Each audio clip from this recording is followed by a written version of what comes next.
Hey, I'm Phil from Scanner School, and today we are answering your questions here on the podcast, and we're doing something a little bit different too.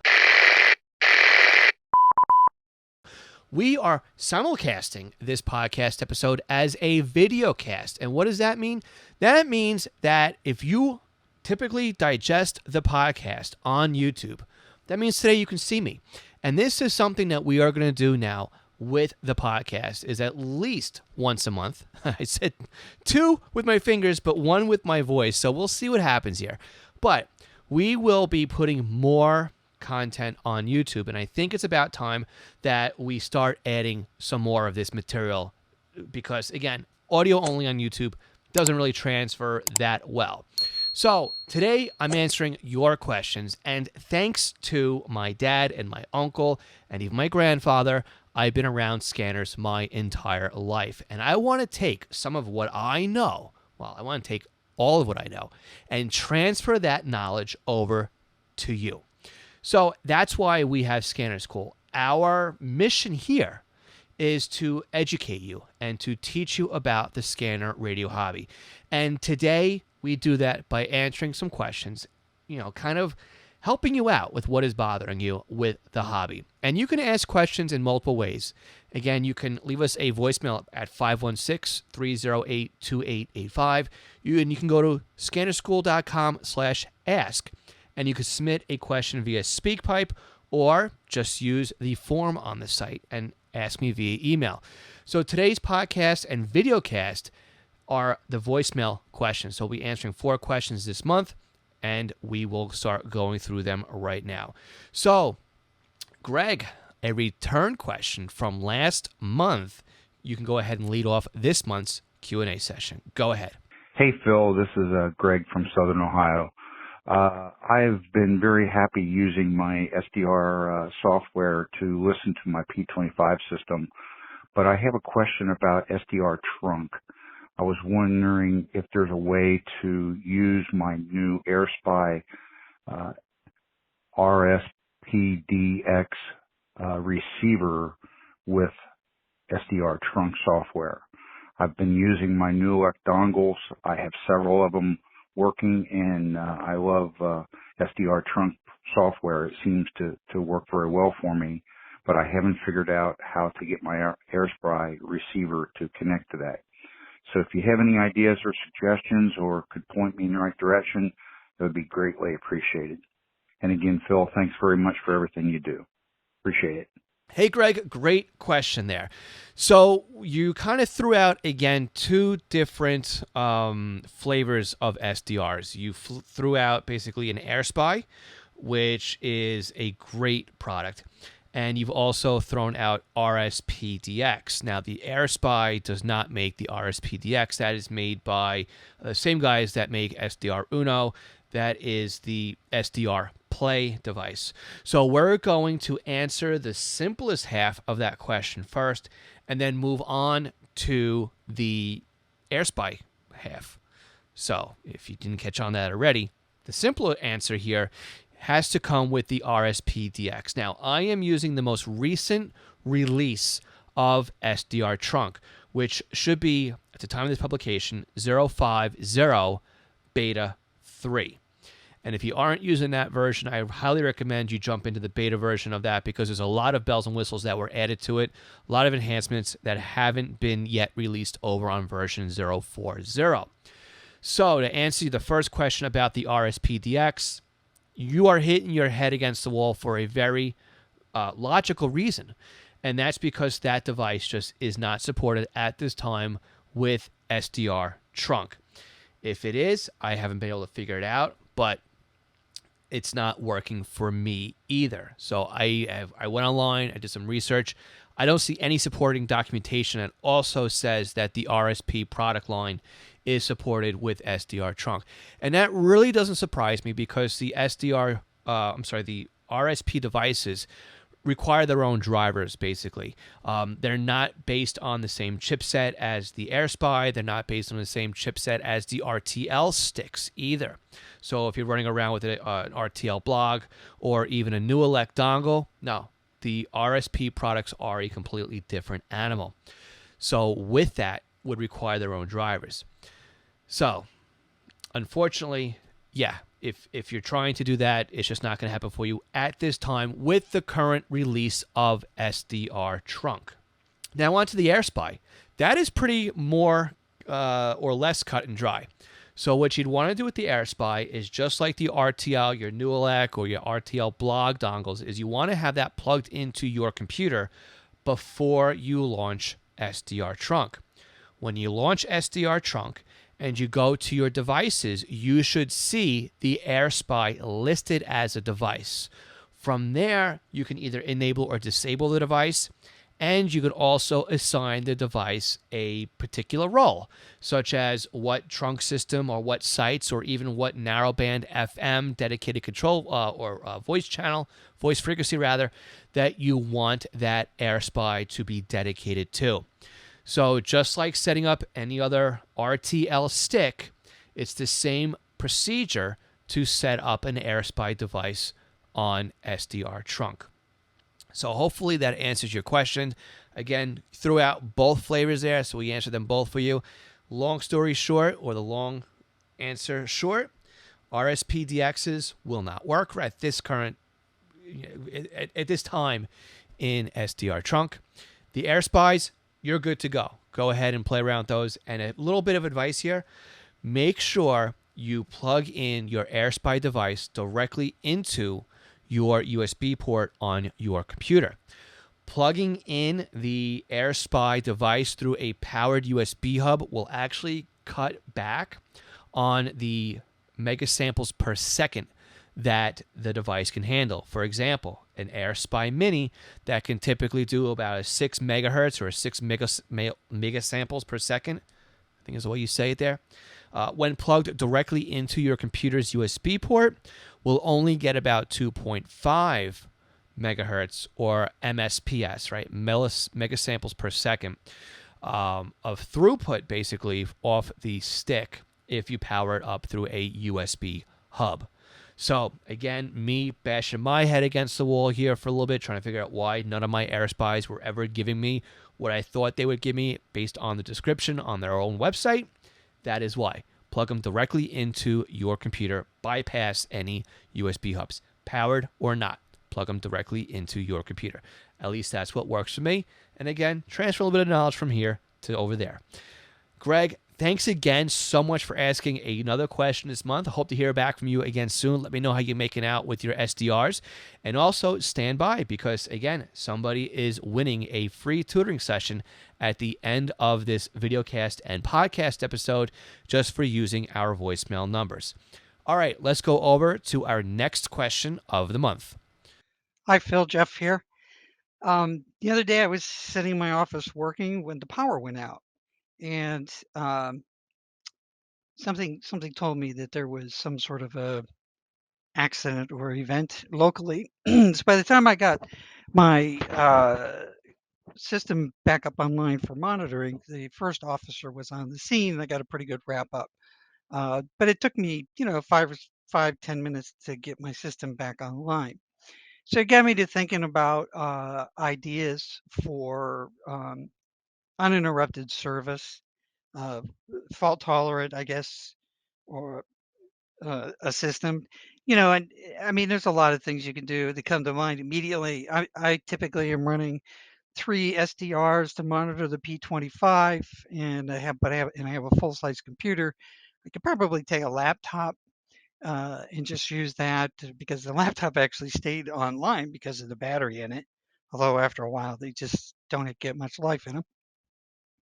Anyway, I'm just curious to see what kind of suggestions y'all might have for, let's call it fault tolerance, so that you don't miss that beat when you lose power and you want to know why. And by the time you get your computer rebooted, the system is done or the problem is done. So yeah. Hey, Jeff, thank you so much for asking the question for the podcast this week and also for our very first video cast. Very interesting topic here and something that, I think we need to revisit because I'm looking over here on my spreadsheet. The last time we talked about battery backup for the Shack was back in September 18th, 2018. And I'm looking through the sheet now because I just lost it here. That is episode number 39.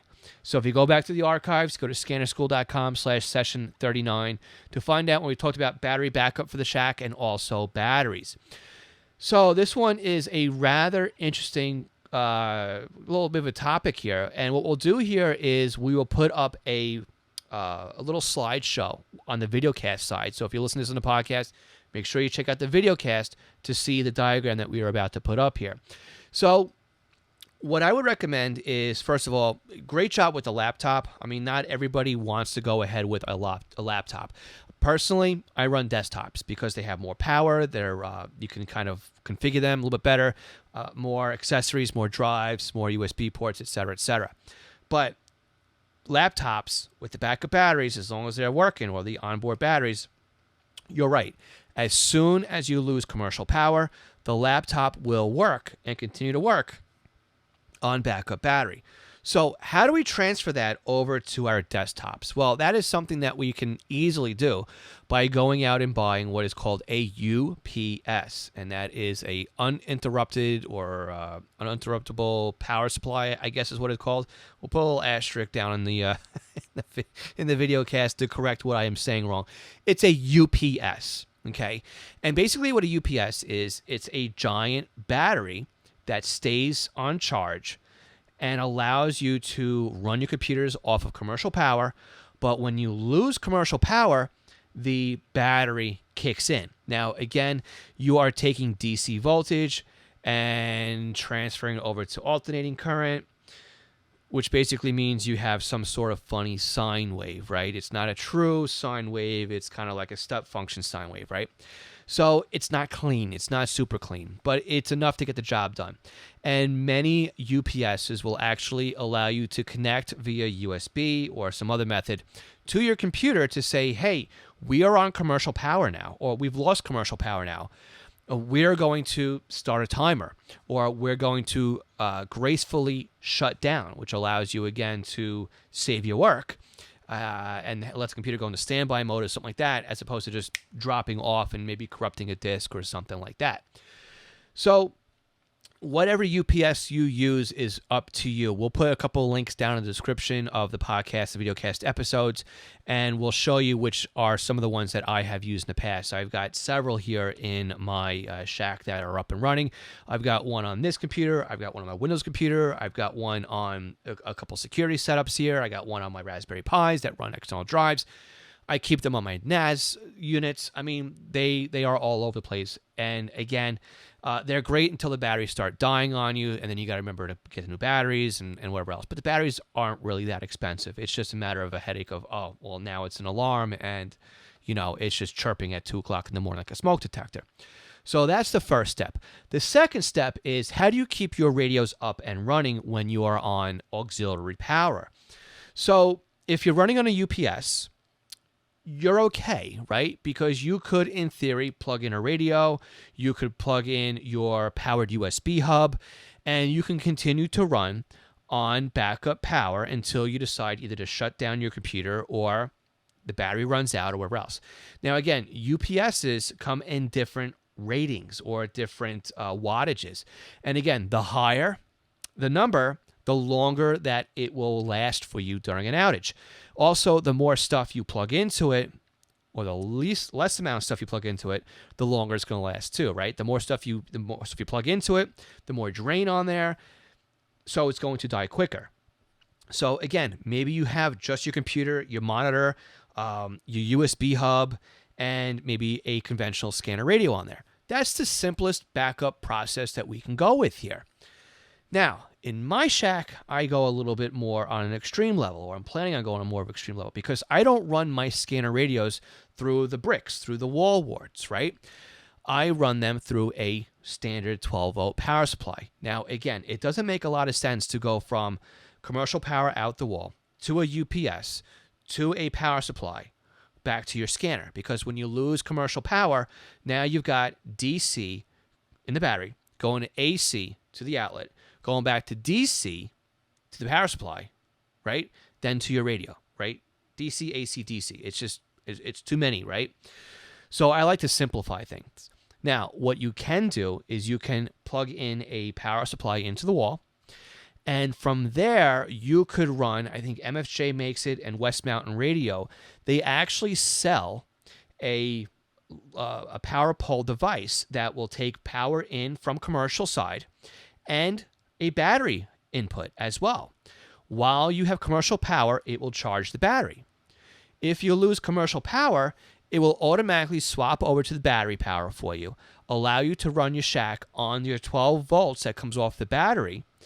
And then when you start to drop down below, say 12 volts, 11 volts, whatever the threshold is of that West Mountain Radio rig that you have there, it will then cut off power. So you don't deplete the battery down to 0 volts, basically, right? So that's another easy way you can do it. But again, you are looking at, on your side and in your question, about the computer. Now, again, we'll sketch it out for you here. You're going to want to plug in a UPS into your wall. You'll plug your computer into the UPS. And then if you ever lose commercial power, that's how you can keep your computer and your monitor running until the battery in the UPS dies or the glitch is over. We'll have to revisit this topic, I think, on a future videocast podcast, or maybe even as a segment all by itself for video, so that you can see how more of these kind of interact with each other, and we'll play around that way. But this was a really great question, Jeff. Again, something we haven't talked about here since 2018 or so. So really great to bring this up and, kind of rehash the issue out here. All right. Now, we're going to stop right now for a quick break. But again, if you're a Patreon supporter at a $3 a month or higher, you guys don't get this break. For everybody else, we'll catch you in just a moment. All right, let's move on to our next question. Les is back again. Les is up in Canada, and he is a strong supporter of the podcast. So, Les, I want to thank you very much for being a long-term Patreon supporter.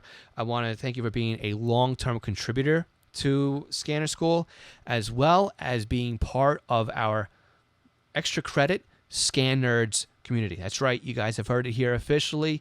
Everybody who is part of Scanner School, you guys are all Scan Nerds. You guys love, breathe, and enjoy the scanner hobby. So that's it. You guys have been titled Scan Nerds. Congratulations. All right, Les, go ahead and take it away. Hi, Phil. It's Les Stevenson. It's Tuesday, the 26th of July, 2022. I have a couple of questions for you. First of all, do you need an internet connection to run a dongle on a computer? Second question, do you know if Windows 11 is safe for scanners? And will a dongle receive DMR and Nexton?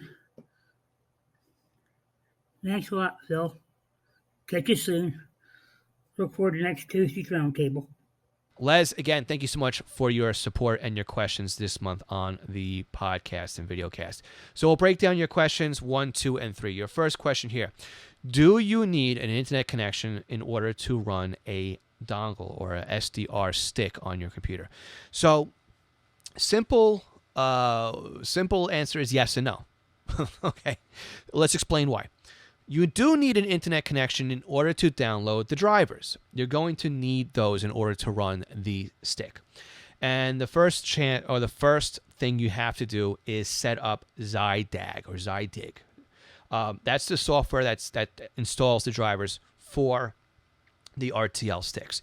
If you're going to be running an AirSpy or a RSP device, you will also need the drivers from either source. I think AirSpy just automatically runs out of the box, and the RSP DX or the SDR Play devices, I believe, have their drivers installed when you install SDR Uno. It's been a while. But if you need help installing the drivers, we have a free course for you over at courses.scannerschool.com. You can take a look at our free intro class to software-defined radios, and I believe it's called the Ultimate Beginner's Guide to Software-Defined Radios. And again, that will take you through the process of downloading and installing the drivers to use a RTL stick. So once you have that RTL Sticks driver installed on your computer, in fact, as soon as you have Zydag or Zydig, or whatever the name of the software is, you've got that up and running, that's it. You don't have to worry about an internet connection from that point forward, okay? You can run your software off the grid, so to speak, okay? Your second question, is Windows 11 safe for scanners? I can't speak for personal experience because I am one of those people that is slow to jump into the new operating system platform when it comes to Windows. When it comes to my Mac OS, I can't wait to update given about a month or two delay time, okay? I am not hot to trot on any updates when it comes to any operating system, namely because you don't know what's going to happen next. For example, when Apple released, I don't remember if it was High Sierra or if it was another one, but there was a huge permissions change to a lot of software. And that actually broke my streaming software that I use to talk to you guys every month on our live Q&A sessions that happen on the first Tuesdays typically of every month. Yeah, that's a big problem for me. So I was fortunate enough to know that this was going to be a problem. And I was able to figure out from a lot of Google foo what the solution was going to be. So workaround was actually implemented before I upgraded to whatever was it High Sierra or whatever the other one was, right? I also found out that my recording software that I use, that also broke with the software upgrade. So again, no podcast recording. Well, what was my workaround with that one? I swapped software. I just went with the onboard recording software that is part of the Mac platform, which is called GarageBand, right? Was it Adapt, Overcome, whatever it is. But anyway, that's what the story with that.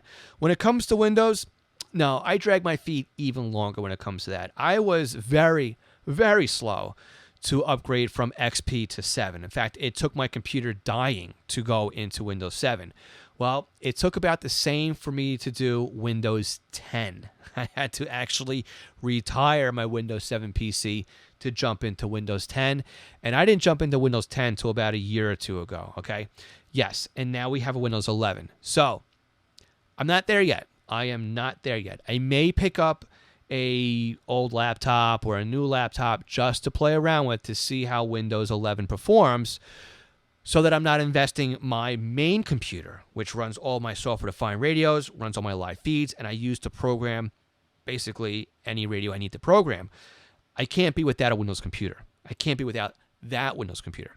So I'll pick up something on the side, or maybe I'll run a virtual machine just to see how it runs.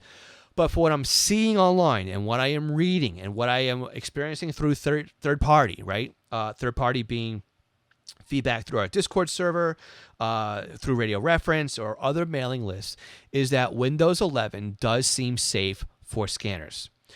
So don't do as I say, do as I do kind of thing, right? One of those little, again, I butchered that one out, but it's always hard when you're on a microphone recording something because you always, right before you go to say something, you always second guess what it's going to be.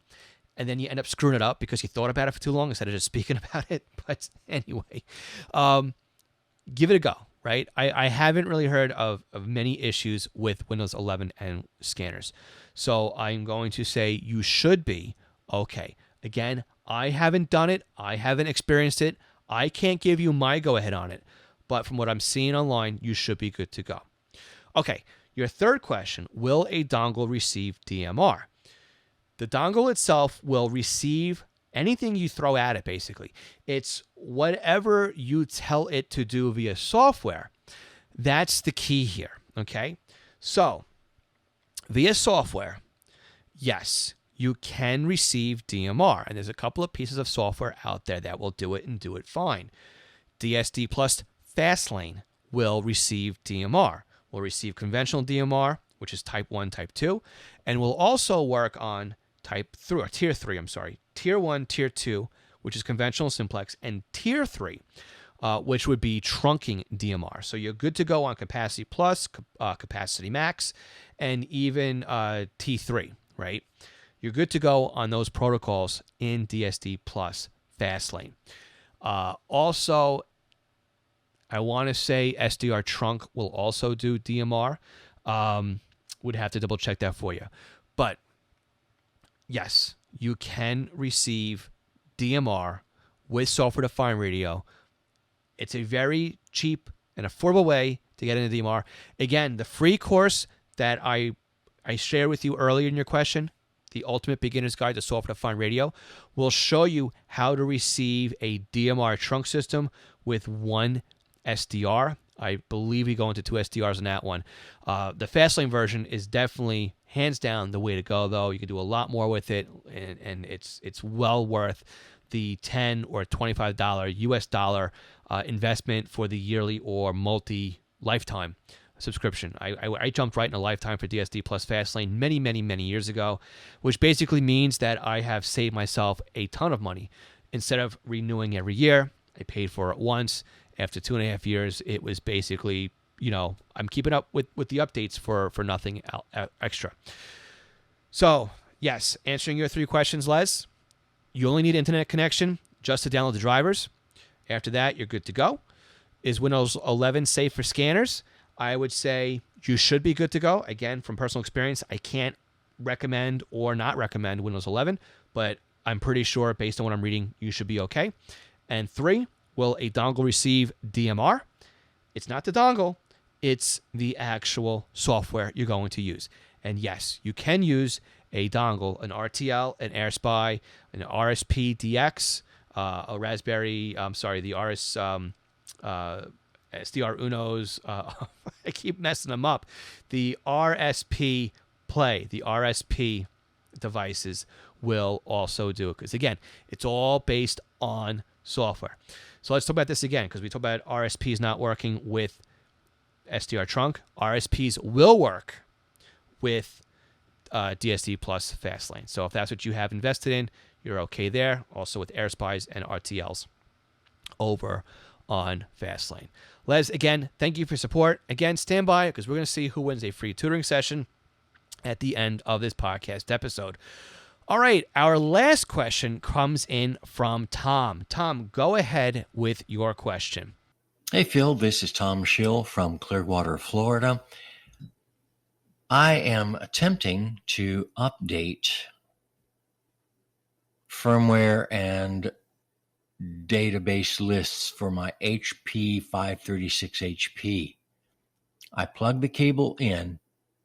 It recognizes that the USB cable is active. The scanner beeps. But when I try to perform the function, like write to the scanner, for example, it doesn't acknowledge the presence of the scanner. What am I doing wrong? What am I missing as a part of this process? Thank you for your response.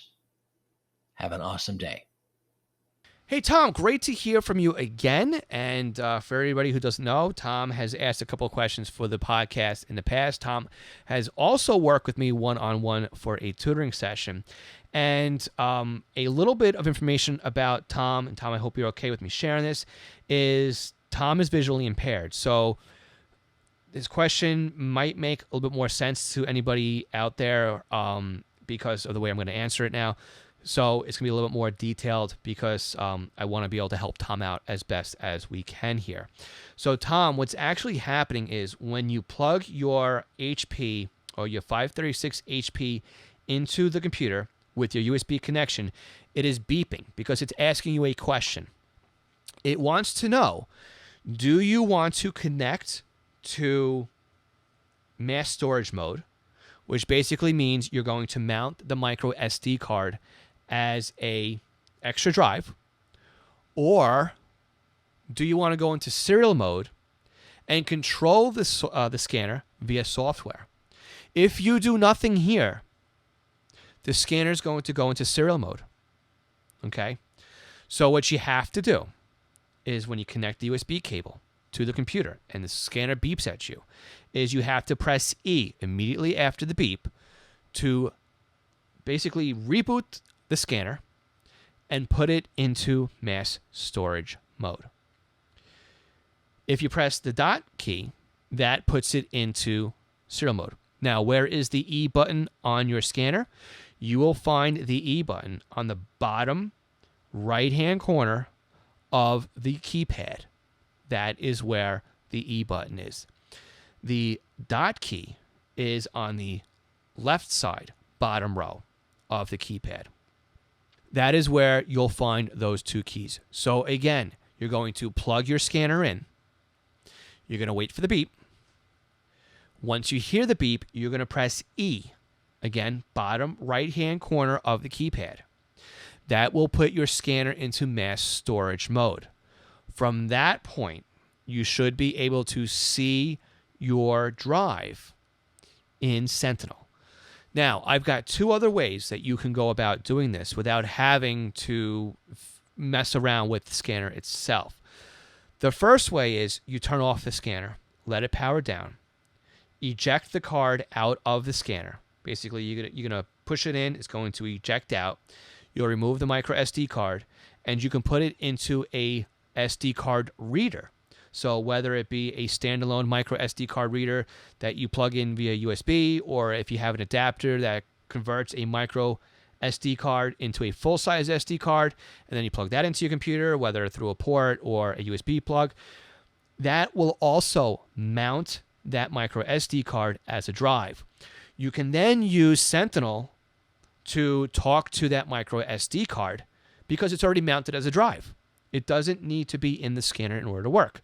Once you are done writing to that micro SD card, you can eject the card in your computer, then remove the card from the card reader, put the card back into your scanner, and then power up the scanner.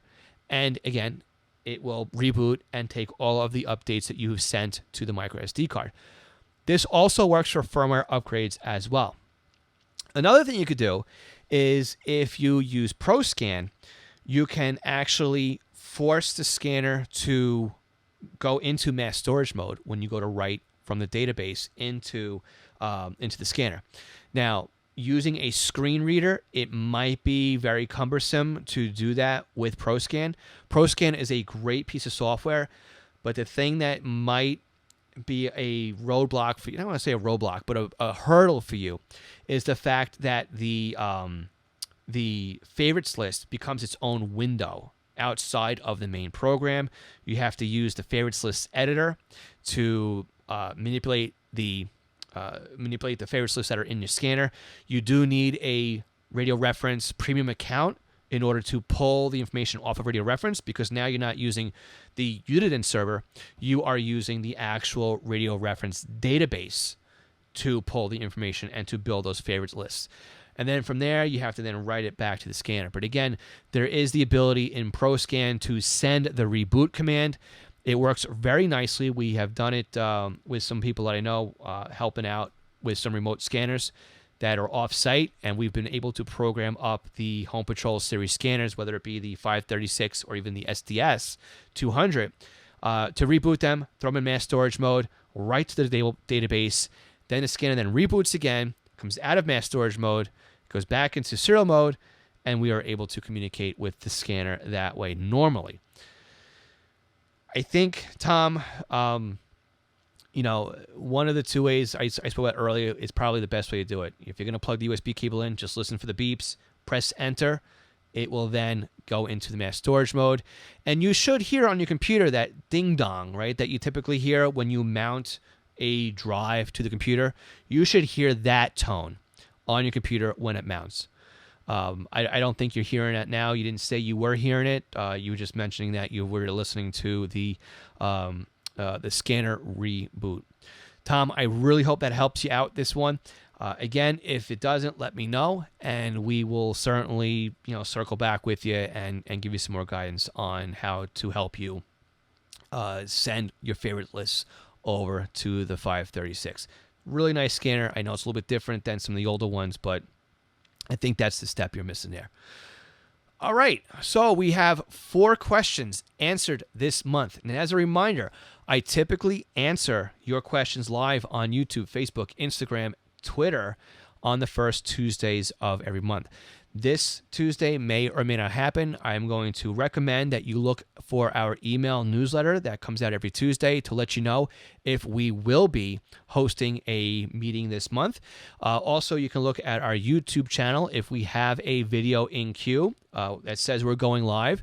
That will tell you whether or not we are going live this Tuesday or if we have postponed it. So I definitely recommend subscribing to our YouTube channel. And speaking of subscribing, make sure you subscribe over to our podcast, because that will deliver each podcast episode directly to your mobile device, whether it be through Spotify, your typical player, whatever it's on Google or Apple or anything else, we will be there.